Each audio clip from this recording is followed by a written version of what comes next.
મિત્રો નમસ્કાર। આજે સુરત જિલ્લાની તરસાડી નગરપાલિકાની અંદર ₹4 કરોડના ખર્ચે વિકાસના કામોનું ભૂમિપૂજન અને લોકાર્પણનો કાર્યક્રમ આયોજિત કરવામાં આવેલ હતો।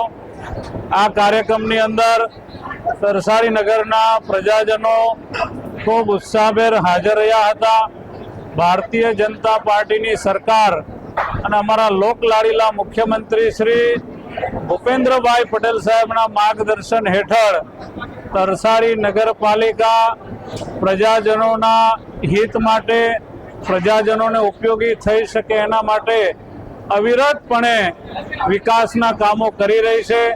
એમાં પણ આજે વિશેષ કરીને તરસાડી નગરનો મેઇન રસ્તો અને સોસાયટીઓમાં સ્ટ્રીટ લાઇટ નાખવા માટેની યોજના, તે જ પ્રકારે તરસાડી નગરથી તરસાડી ગામ સુધી ડ્રેનેજ યોજના, નગરના સાફ સફાઈ માટે 2 જેટલા ટ્રેક્ટરો, 1 જેટલું જીસીબી, આમ લગભગ ₹4 કરોડ જેવી મોટી માતબર રકમના વિકાસના કામોનું ભૂમિપૂજન અને લોકાર્પણ આજે તરસાડી નગરપાલિકામાં કરવામાં આવ્યું છે। ત્યારે આટલી મોટી માતબર રકમ ફાળવવા બદલ રાજ્યના મુખ્યમંત્રી શ્રી ભૂપેન્દ્રભાઈ પટેલ સાહેબનો હું ખૂબ ખૂબ આભાર માનું છું।